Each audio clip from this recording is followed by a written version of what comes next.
Alla fine dell'anno mancano poco più di 9 mesi e dentro quella data il nostro paese rischia di perdere quasi 30 miliardi di euro di finanziamenti europei se non sarà in grado di spenderli.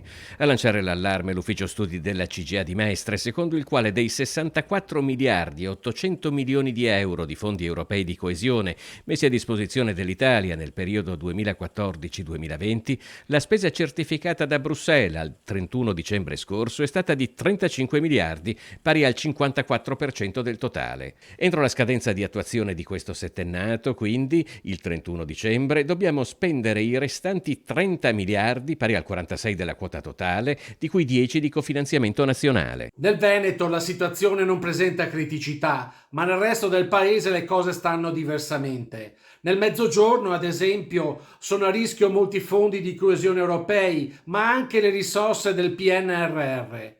In un momento in cui gli investimenti pubblici scarseggiano, sarebbe un delitto non riuscire a mettere a terra tutti i soldi che ci sono stati stanziati dall'Europa.